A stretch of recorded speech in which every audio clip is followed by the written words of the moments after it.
Okay, today we're going to be talking about the number 666. And hopefully by the time this video is done, you will understand what and who is in control of this entire structure, this entire stage, if you will, that is planet Earth.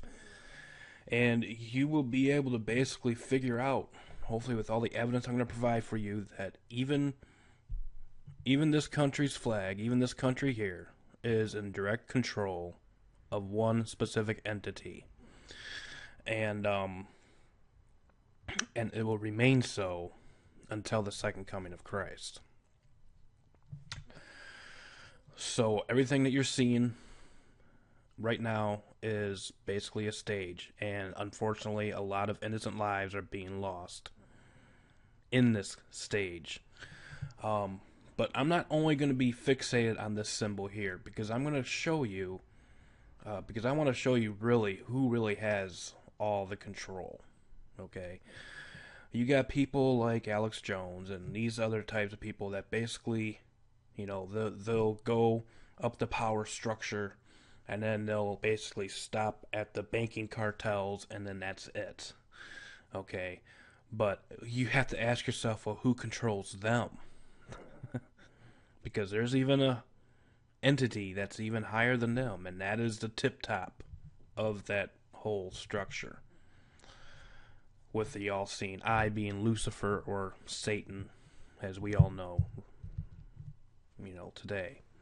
Well, hopefully most true Bible-believing Christians know. So I'm gonna kind of dive into this symbol a little bit. I'm gonna show you the significances of it. I'm going to show you how you can see 666 in it. And then we're going to get into 666. And, we're going to basically pinpoint what 666 belongs to. And those that are yoked up with the beast, the number of the beast is part and partial yoked up with the beast and yoked up with 666. A lot of times it's, ignorantly, yes. But at the same time, and that's fine. But there comes a time where the time of ignorance God winks at, but then commands everyone, everywhere, to repent. So once you're shown the truth, then it's up to you to take it to God in prayer. And it's up to you to come out of her, my people. Because that's really the whole basis of the message, is come out of her, my people. And I want to tell you right now, that the term Zionist or Zionism, you ain't going to find the term in the Bible. You ain't going to find Zionism in the Bible. You ain't going to find Zionists in the Bible. Okay? It's nowhere in there. Okay? You have people sprouting out the phrase Christian Zionists, I'm a Christian Zionist, and these types of things. Folks, there's no such thing as a Christian Zionist. Okay?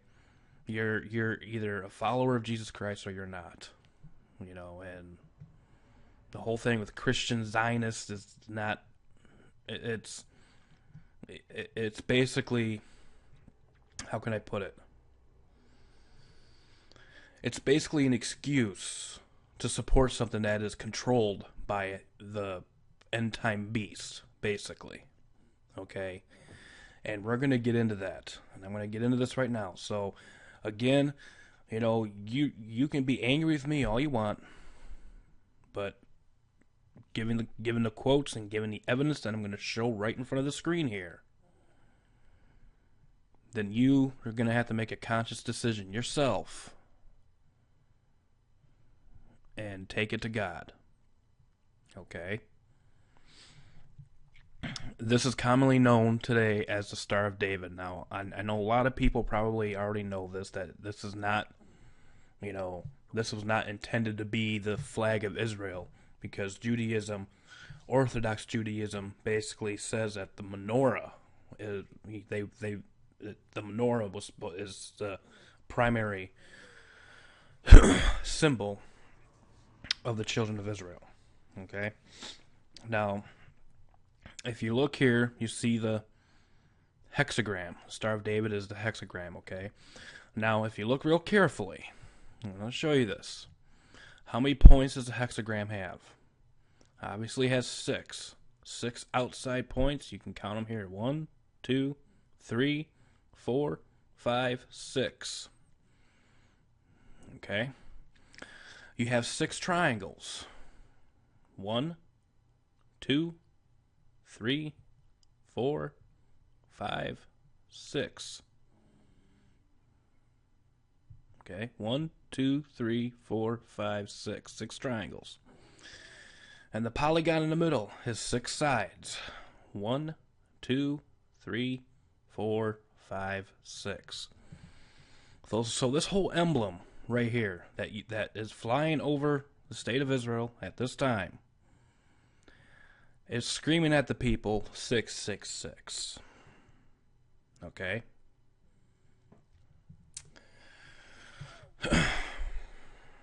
Now, before I get into all that, I want to read you this portion here of Revelation 13, 17, and 18. And that no man might buy or sell save he that had the mark or the name of the beast. We're just going to be concentrating on the number of his name. Okay? The beast, if you really study it out, it can be no other than the Roman, the Vatican, basically. Vatican City. Okay? The political kingdom, the religio-political kingdom. And then you obviously have the church that sits on this beast, okay, which is the religious aspect of this political kingdom. And this is without a shadow of a doubt, because you look at Daniel chapter 7, you can go through all the kingdoms and you'll come to no other conclusion that this is Rome. Alright? Now, Rome is governed by Pontifex Maximus, which was a title of the Caesars given to the papacy. Now, therefore, the man is the papacy, led by the Pope. So you have 2 criteria here. The number of his name, which is the beast, which is the kingdom. Okay. And I want you to also pay note that what language does Rome speak? It's Latin. We're going to get into that here in a moment. And it says, here is wisdom, let him that hath understanding count the number of the beast, for it is the number of a man, and his number is 666. We see this same number repeated in the Old Testament in a reference to Solomon, I believe somewhere in the aspect of where he had 666 talents of gold delivered to him. And this is basically right around the time of him falling into apostasy. Okay? So I want you to pay very close attention to the word beast here. Because we're going to go to the Hebrew to look at what the Hebraic term for beast means. Okay? I want you to pay attention to this letter right here, this modern Hebraic letter right here. Because this is going to be significant. And I'll show you why in a moment. But the Hebrew word for beast is K-E. And it goes on right here, but what is very significant is it primarily means life or living thing, whether literally or figuratively. Now, we're not talking about a literal beast rising up out of the sea. I mean, if that was true, then that'd be a very interesting sight indeed. So this has got to be a figurative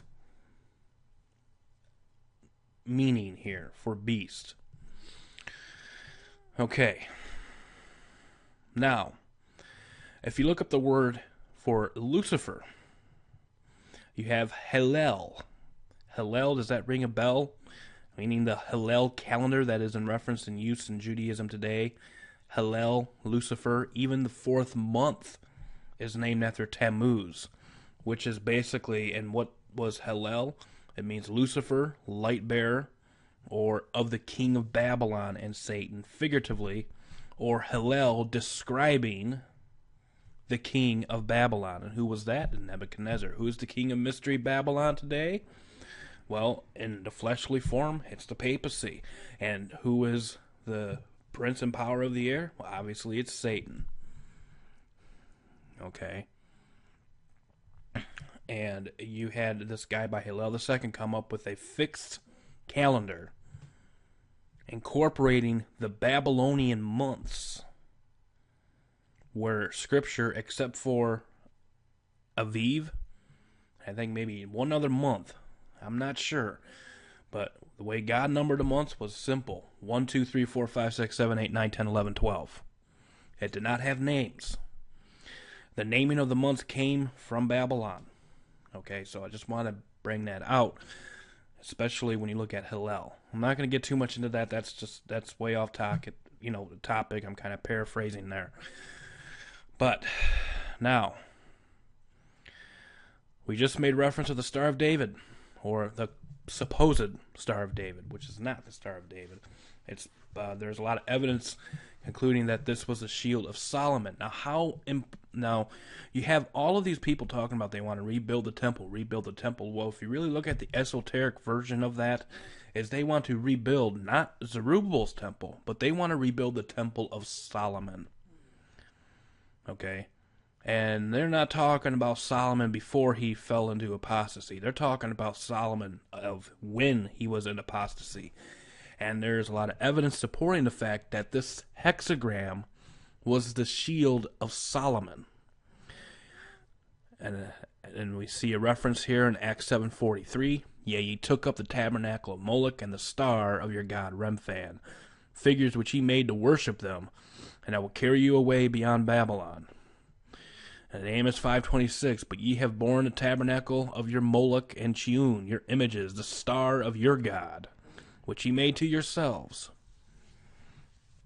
So, Judaism, Orthodox Judaism can claim,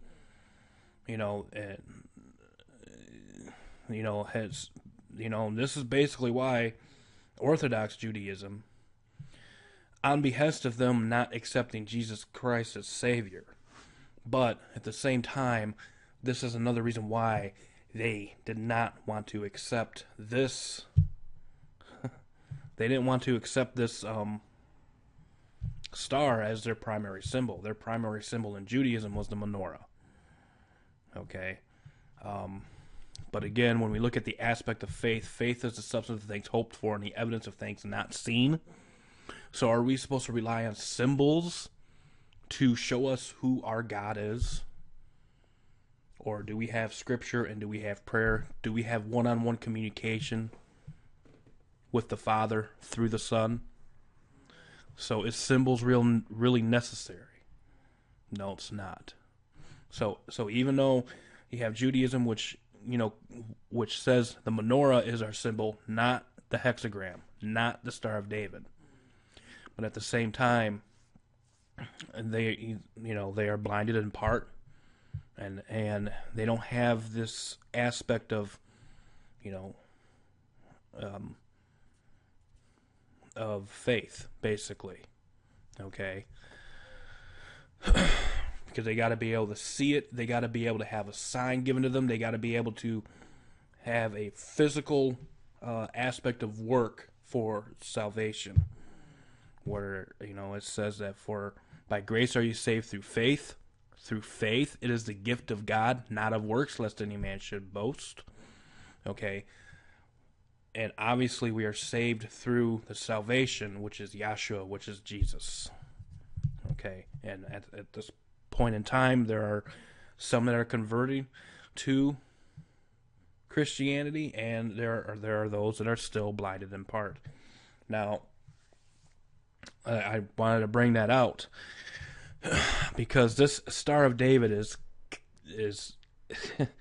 it is basically yoked in with Zionism, and Zionism only. Regardless if you are a Christian Zionist, because you'll see it in Christian Zionism circles. If you want to call yourself that, and you want to support that fact, then you have to also realize that you are supporting the fact of what John Hagee supports. You are supporting the fact of what that symbol is. That is the Star of David. Regardless if you expose it or not. Okay? And you are basically in lockstep supporting the 666. Okay? I'm not trying to say that to ruffle your feathers or anything. But you got to understand, this whole Zionism is a creation, and this whole Zionism is controlled. And yes, we know that God is in control, okay, of all of everything. He's letting these things play out for a reason, but at the same time, God has given Satan a short period of time to basically give him the aspect of the prince and power of the air. Okay, for we wrestle not against flesh and blood, but against principalities and spiritual wickedness in high places. And Satan in the New Testament is considered the prince and power of the air, the ruler of this world. Okay, this world. That's all of it. Satan tempted Jesus in the wilderness and said, I will give you all the kingdoms of this world. That didn't exclude Judea. Okay, that didn't exclude that. That included that. All means all. Everything. Every bit of it.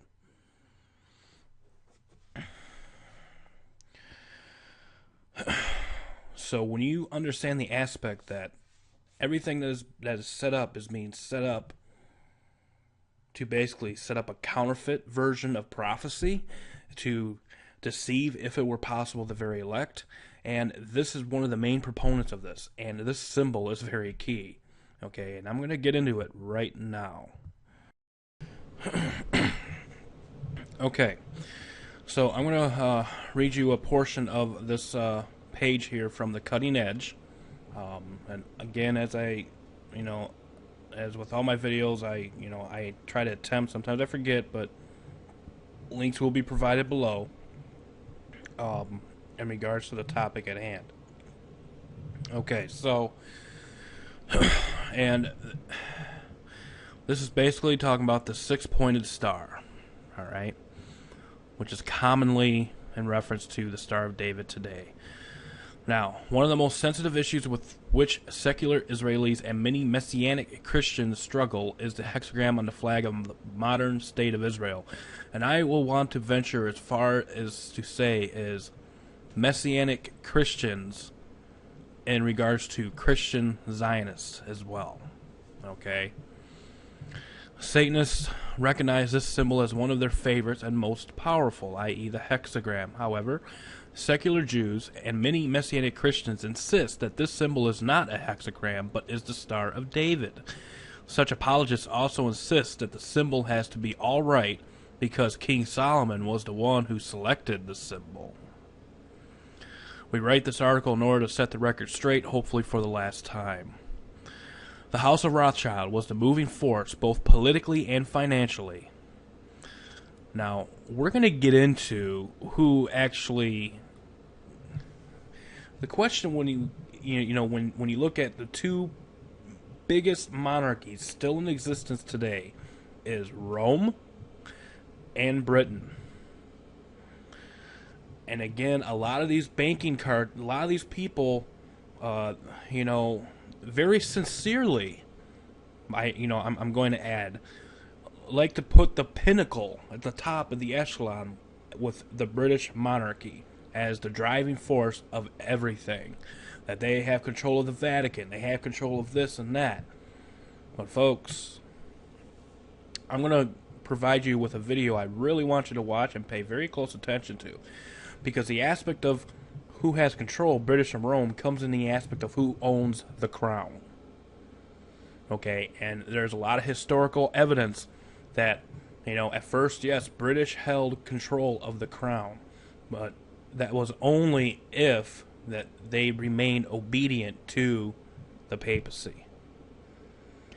There's been certain things that happened, in the Middle Ages and these types of things, and eventually the crown got transferred over to the Crown Templars, which were a military arm of the papacy. So in a sense, really, and still to this day, the crown really belongs to the Vatican. So when you look at the House of Rothschild, who actually, out in the front, it controls all the banking institutions and these types of things. That is true. But we have to look at what orders they belong to, and see who controls those orders to this day. And obviously, whoever controls those orders has the ultimate control of it all. But again, a lot of people very sincerely would like to attribute everything as control belonging to Britain. I would like to say that everything, as far as the aspect of control, belongs to the beast, which is Rome. Or the Vatican. Vatican City, or whatever you want to call it. Okay. House of Rothschild was the moving force both politically and financially behind the original Zionist movement of Jews back to the land of Israel.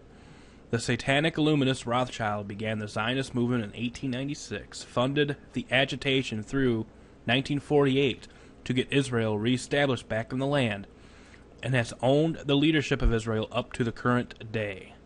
To see the reality of this fact, now actually we're going to get into who actually owns Israel to this current day. And you can see evidence of that with just the recent things with King David's tomb, wanting to be signed over to the Vatican and these types of things, okay? To see the reality of this fact, you only need to examine Israel's flag, the most satanic of all symbols, the hexagram. We have posted several articles on this subject, which if you have not read them before, you need to stop and read them as background for the information contained in this article. These are the previous cutting-edge articles, and the one says, fervent Masonic desires to rebuild Solomon's temple on the Temple Mount is also driving force behind all Middle East events. Jewish authors confirm cutting-edge analysis of the black magic Masonic control of Zionism, Israel, and current Middle East events. And properly understanding of the most important Illuminati planning documents, the Protocols of the Learned Elders of Zion, which is, again, a document that was basically penned up by Adam Weishaupt, who was, in fact, a Jesuit. Okay? So, who is basically the mastermind behind the pen who wrote the Protocols of the Learned Elders of Zion? Again, it's Rome.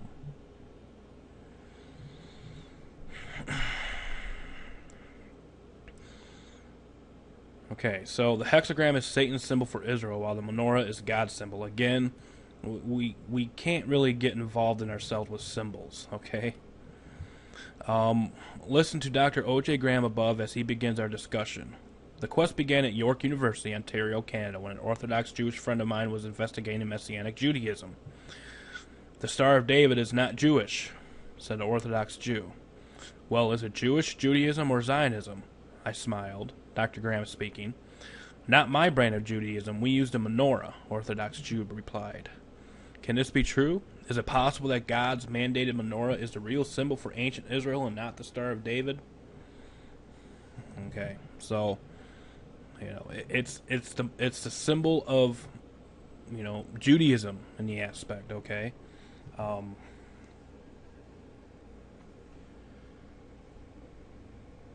God doesn't need a symbol to him for him to be represented. Heaven is my throne, earth is my footstool. That's all you need. Okay?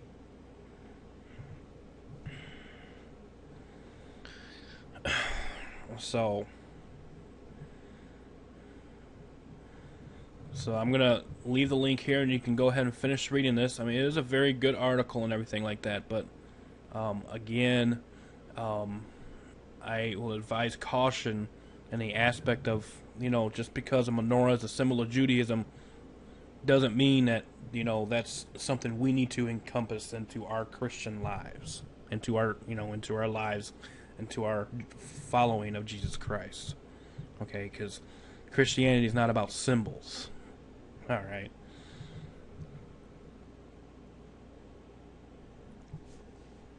Okay. Well, obviously, this is a very true statement here. Zionist movement was funded by the Rothschilds and had a kin relation to Freemasonry. In 1897, the hexagram became the symbol of the Zionist movement. Okay. Now, I'm going to read you this paragraph right here. In most Jewish synagogues, a bright burning flame represents their God. The Hebrew word for Lucifer is Hillel. Okay? Remember we went over that? Strong's Concordance H1966, meaning bright light. Curiously, this is the name chosen for the Jewish student organization. The Jewish six-pointed star is the highest symbol in the occult and goes under various names. The star of Moloch, Saturn, Remphan, that we just read in Acts chapter 7. We read about the star of your god Remphan. The Hebrew word symbol right here, okay? Remember that?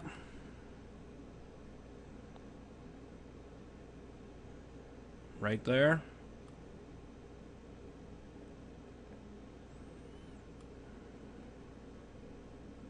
And this right here. Okay. Worn around the necks of many Jews ostensibly symbolizes life. Okay, or Haim. Or the word literally translates to a living thing or beast. We went over that. Okay.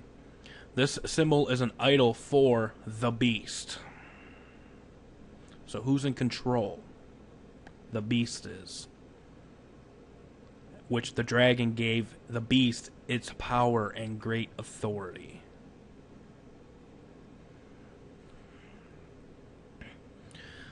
Six triangles is the Egyptian hieroglyphic for the land of the spirits, Church Ward, page 177. Ancient Egyptian seal of Solomon, Church Ward, page 188.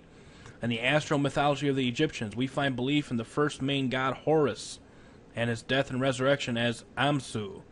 This six-pointed star was the first sign or hieroglyphic of Amsu. Amsu, the risen Horus, was the first man god risen in spiritual form, Church Word. Page 3, 65, and 38. It is Satan who is the god of our planet and the only god in the order of divine evolution. Saturn, Satan, astronomically, is the seventh and last in the order of macrocosmic emanation. Blavatsky, page 234.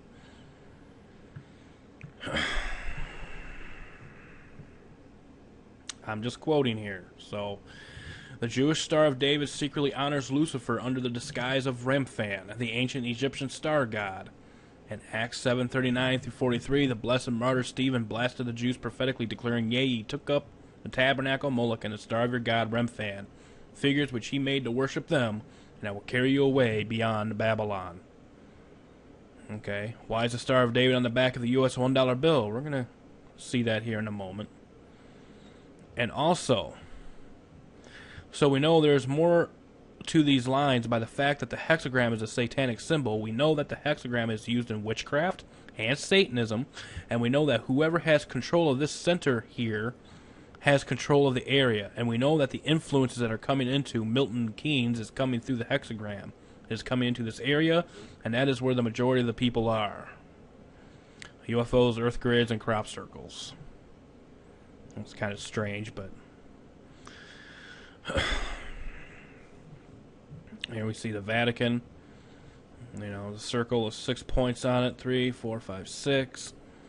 You know, representing the spokes of the wheel. 1, 2, 3, 4, 5, 6. There you have this. I think that if it looks like to me the serpent with the tail in his mouth.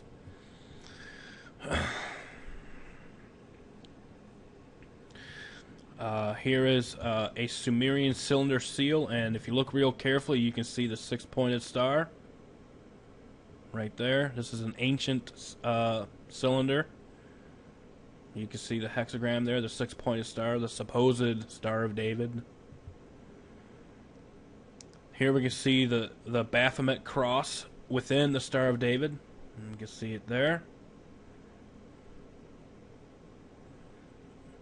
And the Christian cross right there within the Star of David. The peace symbol. Here's the Pope sitting behind a chair in Jerusalem, mind you, with the inverted cross, and you can see that engraven in this six-pointed star as well. Now, in Judaism, Jewish Judaism, you have the light, and you have the phoenix wings. You know, you have this Olympic torch or whatever, and then behind it you have the six-pointed star. This is a rotary symbol hexagram. I don't know why they put the pictures of music here, because they're advertising the five-pointed star, which is bad in and of itself, but I don't want to get into that right now. This is not the David star. It's a five-pointed star, not a six. So I think they kind of messed up there. There's Boy George, obviously. Earth, Wind, and Fire. Aha! There's the winged sun disk right there, and here you see there the six-pointed star. There you have the Ankh. There you have the Eye of Horus. Saturn. This is Earth, Wind, and Fire greatest hits. There you have the cross. And you see that little symbol there? There you have the Ankh, Eye of Horus again, and the menorah. And you see this whole pyramid structure, all the religions united as one. There you see right there, Evan Rachel Wood, H, six-pointed star. Scion, six-pointed star. And here you have Justin Timberlake presents Ancient Gregorian Chants, Volume 1. And right there on the cover there includes a new single, Crimeon Apocalypse, the Dark Side Chorus, and then you have the six-pointed star. Smashing Pumpkins, the same thing.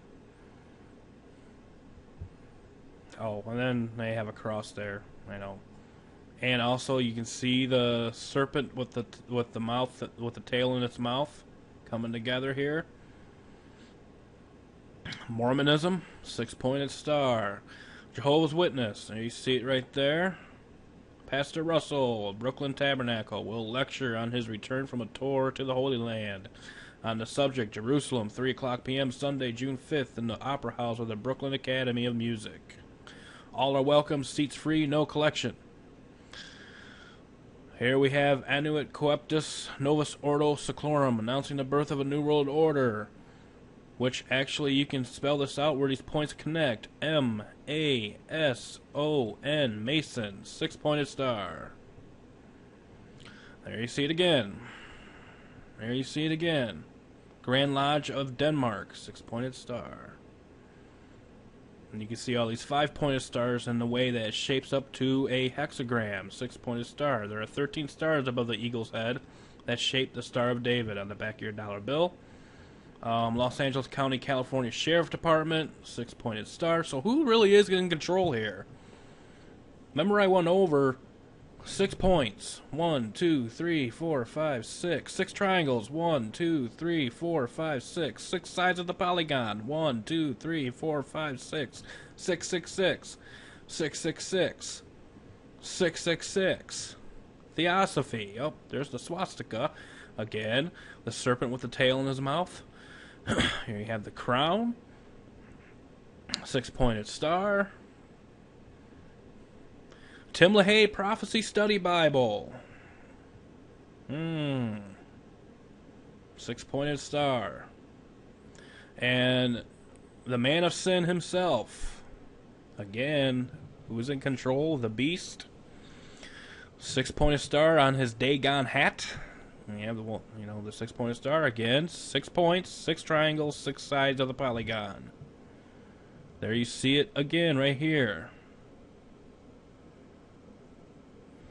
Near to the black throne of Saturn in the Vatican, the Vaticano, we found the statue of St. Peter, which really was a statue of Jupiter, which the Romans called Saturnus. We can see in his throne and hexagram the six-pointed star of Saturn.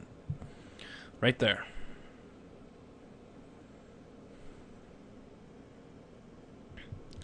And Zionism, there you go.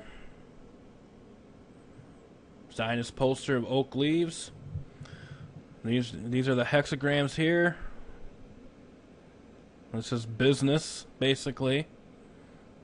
There's the Eye of Horus, or the all-seeing eye, the square and compass, the black and white representing light and darkness. 322. For man has become one of us, has become like gods, knowing good and evil, basically. That's how they basically turn that upside down from Genesis 3:22. And we have, again, the hexagram, right there, right there, right there. Socialist Zionist Youth Movement emblem. And the reef. If you look at the fascist symbol, the fasciae, and if you look at, a lot of times you have a reef above the fasciae, it means all power in one man. Okay, and there again you see the 1, 2, 3, 4, 5, 6, 1, 2, 3, 4, 5, 6, and the six-sided polygon with the fleur-de-lis symbol right there in the middle.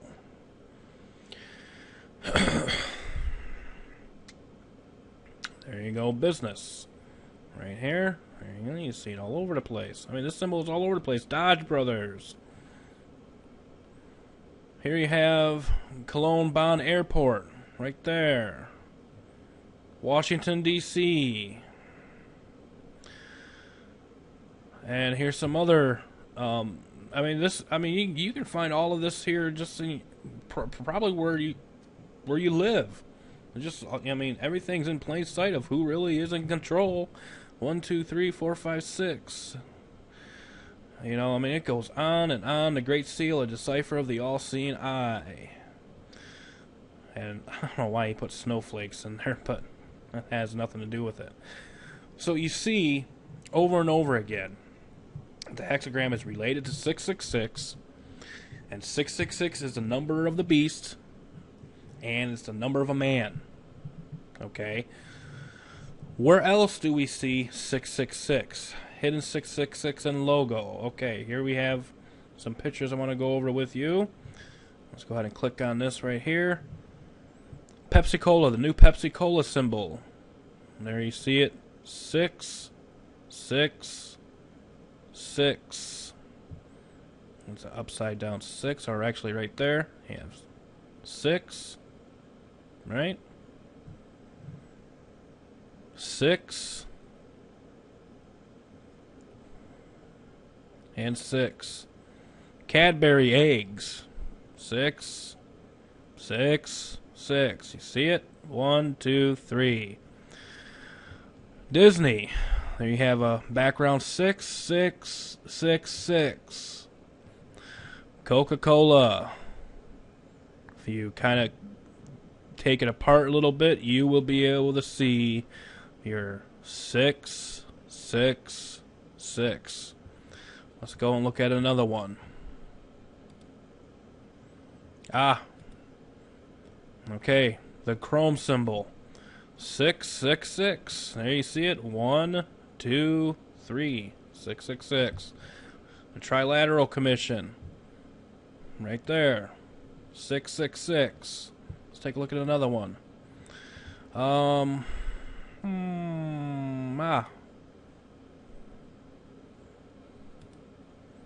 National Institutes of Health. Well, if you look at it very carefully, you'll see 6, 6, and 6. All of them connecting to form a pyramid, by the way.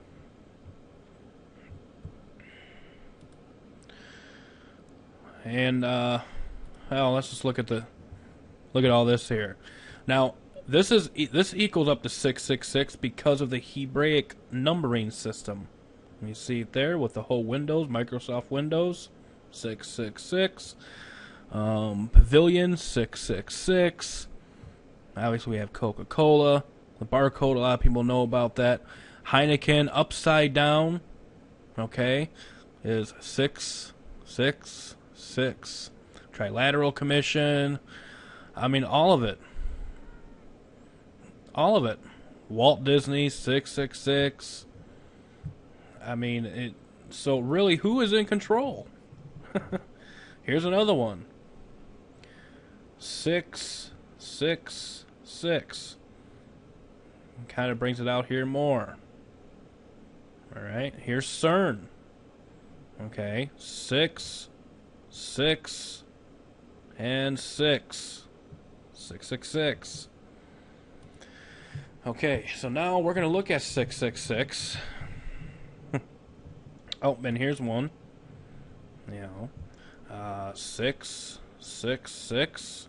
You remember in the movie, this is off of Day After Tomorrow, the three superstorms. If you remember that, 666. You can see that and that symbolism there. And let's go on and continue. And again, here we have the six-pointed star, 6 mini triangles surrounding, 6-sided hexagon, 2 equilateral triangles, which is 60 degrees each, 60, 60, 60, 666. The 0 is irrelevant, so again, you have 666. Now, we're going to look and see the astounding, and I mean astounding, overwhelming evidence of where 666 rightfully belongs. And you're going to see who really is in control of this whole thing. And then we're going to go a little bit further. A lot of people already know this one, Vicarius Filii Dei, Vicar of the Son of God. This is one of the Pope's titles. And if you look up the numerical aspect in Latin, you have 5, 1, 100, 1, 5, 1, 50, 1, 1, 500, and 1, equaling up to 666. The literal meaning, vicarius, substitute for or in place of the Son God. In place of the Son of God. That's one of the Pope's titles. Let's go and take a look at another one. Below excerpt was taken from Michael Scheifler's Bible Light homepage website. Quote, I have recently received what seems to be reliable information that a photo may exist of a papal funeral in St. Peter's Basilica near the beginning of the 20th century in which the tiara inscribed with Vicarius Filii Dei can be seen. Combined with the above claims of our Sunday visitor, this would indicate that it was the funeral of either Leo XIII or Pius X, and that previous popes probably wore the tiara in question. If anyone can turn up this photo and make it available to me, I will post it in this article. Okay, eyewitness testimonies claims that Pope Gregory the 16th, 1831 and 1846 wore the inscribed tiara during the Easter Mass of 1845, and that the word Vicarius was on the top crown, Filii on the middle, and Dei on the lower crown, the word spelled out with jewels, the number of his name. Okay. Here's another one in Latin. This is another one of the Pope's titles. Captain of the Clergy. D 500 V 5 X 10 100 5001. Clary, Captain of the Clergy, spells out to be 666. Another one in Latin. Vicar of the Court. Okay. Laduv, whatever. LVDOVICVS. You look up the numerical value of that, comes out to 666. Now, in Greek, the numeric equivalents of the Greek letters can be found in the Encyclopedia Britannica under Languages of the World, Table 8. Here's another one of his titles in Greek. I protera means 10th, first of two. And again, it equals up to 666. I protera. Latinos, the Latin-speaking man. Again, equals up to 666, 31, 300, 5, 10, 50, 70, 200. Note, Latin is the official language of the Roman Catholic Church. Church doctrines are usually published first in Latin and then translated from the Latin into other languages.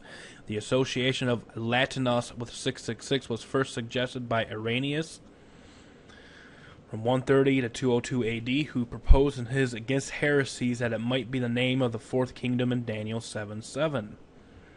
Then also Latinus has the number 666, and it is a very probable solution, his being the name of the last kingdom of the four seen by Daniel, for the Latins are they who at present bear rule. I will not, however, make any boast over this coincidence. Okay. The Latin kingdom. You know, what does a beast symbolize in prophecy? It symbolizes a king or a kingdom. This is in Greek, the Latin kingdom, he Latin basilia. And if you go and look up the numerical value of this, E 8 L 30 1 310 5 8. 2, 1, 200, 10, 35, 10, 1 equals up to 666. Italian church, Italica, Ecclesia, Greek, comes up to 666.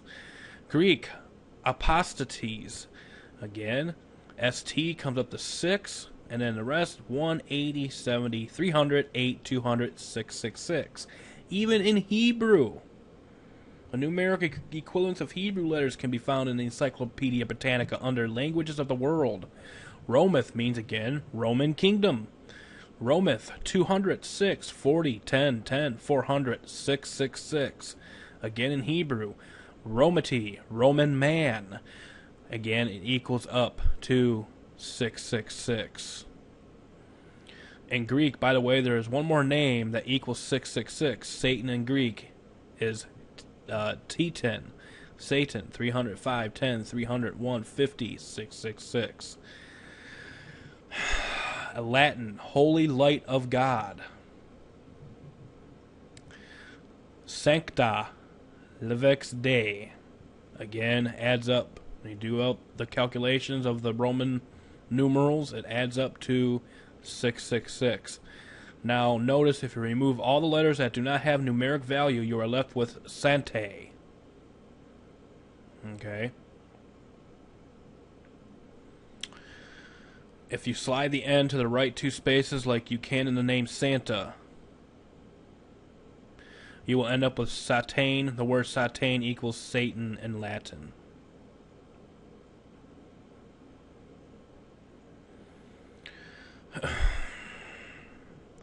King of the Roman priests, again in Latin, Rex Latium Sacerdos, comes up to 666. See, now, this is the first time ever that this has happened. One more thing that I'm sure will amaze you. Pope John Paul II is the very first pope in history to actually fulfill this prophecy twofold. As far as my research bears out, I have never seen a pope's given name equate to 666. His titles, yes, but his given name as pope, as far as I can tell, this happened first with John Paul II. And here is his Latin equivalent to John Paul II. And again, you look all the figurations out, and it comes up to John. Iones equals 1. Paul, Pablis equals 60. And the second equals 605, which totals 1 plus 60 plus 605, 666. The number of his name. Count the number of the beast, for it is the number of a man, and his number is 666. So, again, the Jesuits were put in power by the papacy, and their main goal was to restore the temporal power to the Pope, in which it is being done today. Through his many military arms, the Jesuits in itself is a military order, and they have many military arms. One of them is the Knight of Malta, and again, their control is the banking systems, the economies, and these types of things, setting up all the wars, playing parts on both sides, everything in order to restore the temporal power to the papacy. Everything that's going on with illegal immigration and everything like that has all ties back to the Vatican. And this right here is very overwhelming as far as what 666 is concerned. And when you look at the Star of David, it comes up to 666. It's not coincidence that that star up there, that hexagram, is flying over Judea right now. They're showing you who has control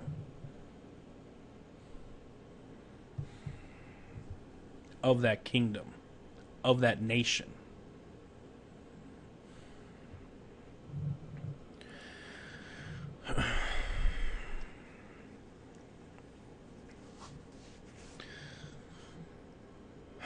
Okay, this is out of VaticanNewWorldOrder.com. And I'm going to read just a couple of quotes here. I'm going to read the first 2 paragraphs, or the first 3 paragraphs here. Quote, "The Grand Council and Sovereign Military Order of Malta had headquarters in Rome.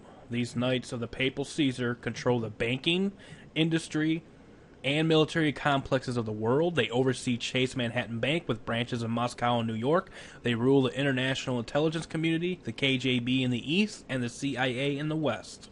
This is the most compelling evidence so far as to who is involved in the events going on at the moment. Just in case you have not yet connected the dots, Chase Manhattan Bank was a Rockefeller bank and merged with J.P. Morgan to form J.P. Morgan and Chase. In the most recent edition of Forbes magazine, J.P. Morgan was listed as the wealthiest company in the world. So not only does the Vatican control the world's wealth, they also control all the intelligence networks throughout the world. The Holy Catholic Inquisition that claimed the lives of over 60 million people is the forerunner of what has become the modern-day intelligence community. In fact, Jesuit headquarters is in the same building as the headquarters of the Inquisition. In order for you to understand how the Vatican has been controlling world affairs for over 2,000 years behind the guise of fake governments, be they dictatorial, democratic, or communist, it doesn't matter. It is important that you know who some of the members of the Knights of Malta and St. John are. Here are some of the names, both past and present. William F. Buckley Jr. founded the magazine National Review and hosted 1,429 episodes of Firing Line from 1966 to 1999, and was a nationally syndicated newspaper columnist. Prescott Bush, father of 2 U.S. presidents, CEO of the Nazi Union Banking Corporation. So, who controlled the Nazi movement? You guessed it. Knights of Malta. Or the or Rome, whichever one. Rome is basically the tip of the spear here. Okay, you have George H.W. Bush, George Walker Bush, William Casey, Francis Spellman, Terence Cook, Archbishop of New York, Edward Egan, William Joseph Donovan, the founder of the CIA, John Farrell, Pat Buchanan, James Yussus Angleton, Charles Joseph Bonaparte, General Alexander Haig, Heinrich Himmler, started the SS in Nazi Germany. Heinrich Himmler, Hitler's right-hand man. Knights of Malta. And it goes on and on and on. I mean, as we can see, there are prominent men who are Knights of Malta, and as we have seen, they have great wealth and power and pretty much control everything. They control all the media, both print and broadcast. They control all religions and political scenes, as well as controlling all the money. The Knights of Malta is, in other words, another name for the Crown Templars, which in itself is controlled through the Pope. Okay, and this video right here, I'm going to link it. It's called The Beamable Sustainable Princes. I'll put the link in the description box below. I want you to watch this because he goes into very, very good detail of the crown to see who really has control out of the 2 oldest monarchies in existence today. The Vatican and Britain. Now, again, remember this little symbol here. There you go. There you see 666. Rothschild Global Financial Advisory. Israel. Rothschild has a long history in Israel, and the Rothschild family has played a significant role in the development of the country. The connection with the region began as early as 1855 with the creation of a hospital, and later the Rothschild family helped to fund the building of the Knesset and the Supreme Court. Rothschild also helped establish Israel's agricultural industry, who basically controls the Rothschilds, who are the government of the Vatican Treasury, which means, you know, the Vatican puts their wealth into the Bank of Rothschild, but the Vatican has all the rights to take their money out if the Rothschilds step out of line. So who really is in control? Mineral extractions industries at the production of glass and wine. Today, Rothschild has a fully staffed local office in Israel, and our activities are supported by the expertise and contact network of our head of Israel office. This is the horse's mouth, folks. This is the horse's mouth.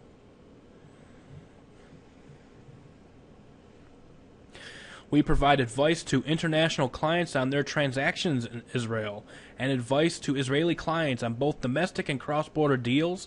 Our service focus on M&A and equity advisory, as well as debt financing, advisory, and restructuring. Clients benefit from our local knowledge and contacts, as well as from Rothschild's unrivaled network of industry sector and product expertise and our exposure to global markets. Our notable recent assignments include advising Kamada on its U.S. $59 million IPO on NASDAQ, 10 Capital on its U.S. $196 million follow-on offering of Caesarstone stock on the NASDAQ, the State of Israel and the Israel Election Corps, IEC, and the creation of a national fiber to the home company, Converse Inc., on its U.S. $1.9 billion merger with Verint Systems, and the U.S. $134 million disposal of Solbar Industries to CHS Inc. Previous deals include Cool Holdings acquisitions of 45% stake in Hot Telecommunications, Altus Acquisition, Ltd's acquisition of Mrs. Communications, Ltd, the acquisition of Sagat Investment House, Ltd by Apex Partners, and the disposal of Enercal Enterprises, Ltd by Electra, Ltd, Limited.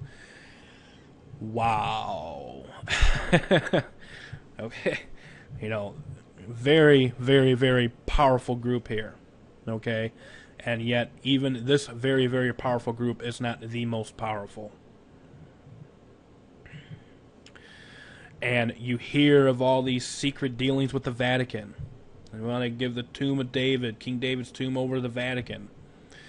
Vatican already controls 60% of the religious sites over there right now. The Rothschilds have control about 90% of Israel.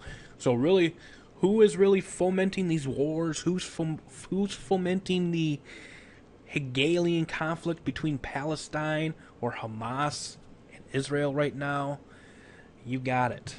Rothschild. Long history with knighthood. Long history with Knights of Malta, who control both sides of the conflict, creating a thesis, antithesis, and obviously the synthesis will probably be possibly another seat for the Vatican, including the one they have, and the rebuilding of the Temple of Solomon. And what is that going to do?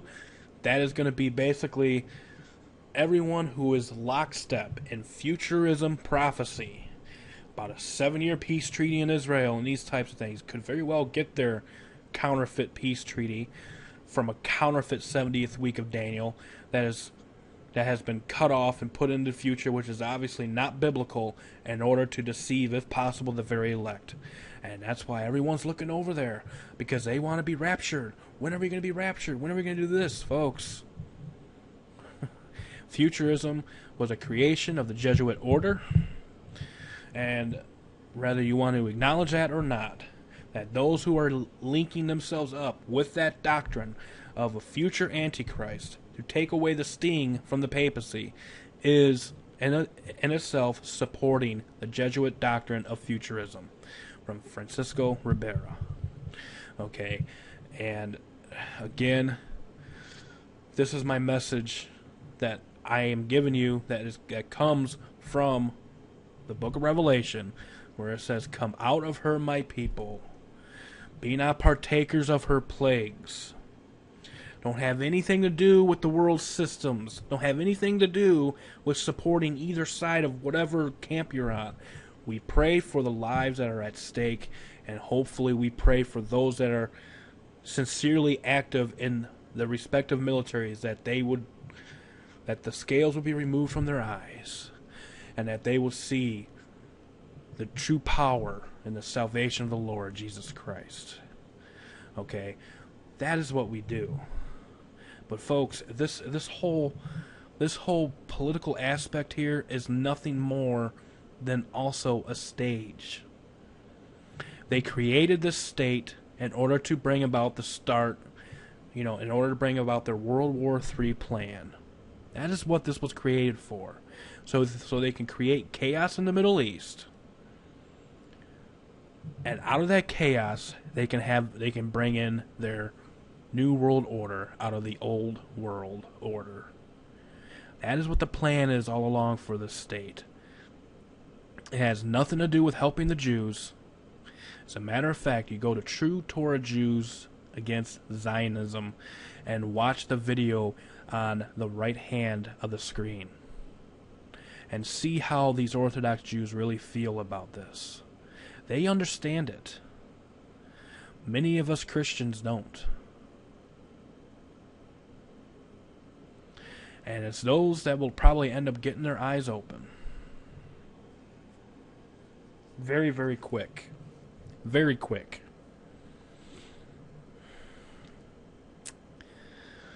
But this right here is another pawn in the game. And unfortunately, millions and millions of lives. There is a lot of blood letting that has gone on in the history of this land here. A lot.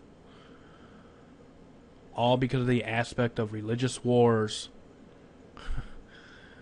Totally contradicting love your enemies. Pray for them that persecute you and pray for them that despitefully use you, as Jesus said. And in the constant conflicts. But sooner or later it's going to come to a head, and they will get their brief period of peace.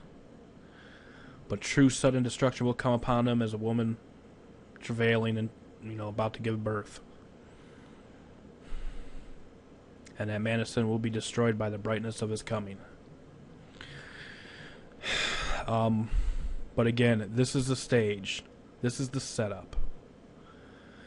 World War II was fomented to basically get rid of communism in order to set up a Zionist state of Israel. World War III was basically the culmination of the setup of this, was to keep the Christians divided on this issue, where you got Christians supporting Palestine and you got Christians supporting Zionism. And folks, go on Facebook and like the page whynotnews.com. And then look at the comments of each article that gets put out, and you can see the deception right in front of your faces. Total hate for either side. Total hate. I mean the very most brutal word you hear. Does that seem like that there is a dividing line? That these Christians are being divided on this issue? Oh, I think so. Because we need to come to the conclusion that our kingdom has no continuing city. Our kingdom has a heavenly city whose builder and maker is God. Our kingdom is not of this world. And we have to come to terms with that. And part of coming out of for my people is coming out of this deception. And folks, this is not anti-Semitism that I'm bringing out here. This is fact. This is who is in control of this whole thing. The flag in and of itself tells you who's in control. The six-pointed star, the 666.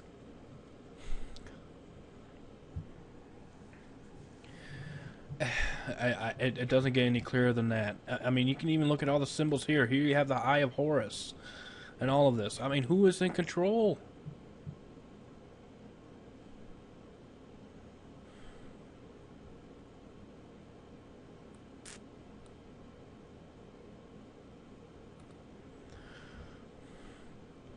That no man might buy or sell, save he that had the mark of the beast, or the mark, save that he that had the mark, or the name of the beast, or the number of his name. Here's wisdom, let him that hath understanding count the number of the beast, for it is the number of a man, and his number is 666. That unanimously applies to the papacy, headed by the Pope. The confirmations are in Greek, Latin, and Hebrew. Every single title of the Pope, even a Pope in and of himself, his name actually equated to 666. Out of the mouth of 2 or 3 witnesses, let a thing be established. Folks, I just gave you 10, 15 witnesses.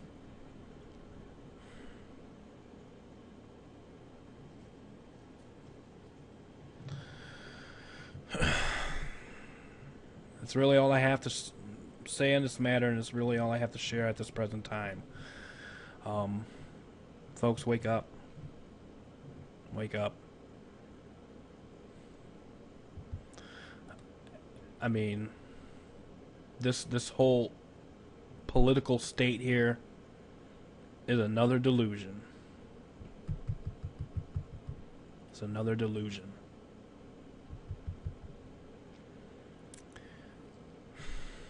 This is no offense to the Jewish people, and if it's meant, and if any of them take offense to what I have said that may hear this video, it is not my intent to do that.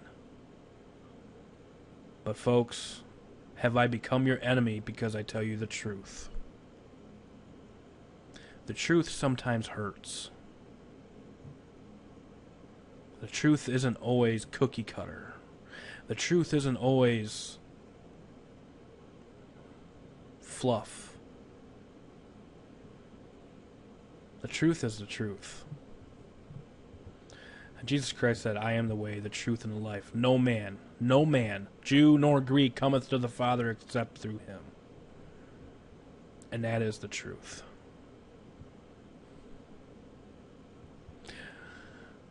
You're not gonna have salvation based on your support for Israel. That is not included in your salvation.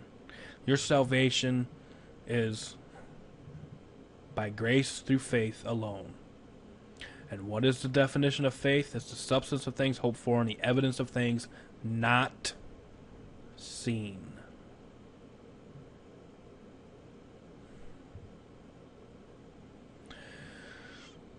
Folks, it's time we look to the kingdom that is not of this world. That Jesus Christ himself said, the kingdom that he belongs to is not of this world. Are we followers of him? Then we need to be followers of him and follow what his word says. Will we stumble and fall? Yes, but we have an advocate with the Father. You gotta make the choice. Truth be told, truth be known, stay safe.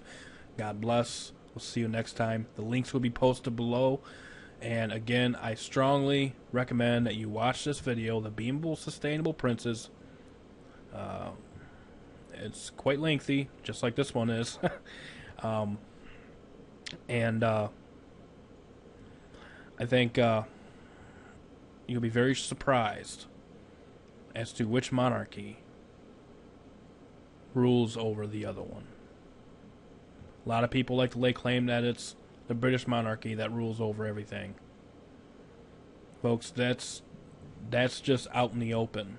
Yes, out in the open, they control all the banking institutions and these types of things, but who are they subordinate to? And after you watch this video and you look at the links yourself and then search it out yourself. And you will come to know the conclusion that it is Rome.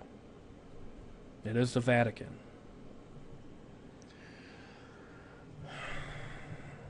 Again, I want to thank you for watching. Truth be told, truth be known. Stay safe. God bless. See you next time. Bye-bye.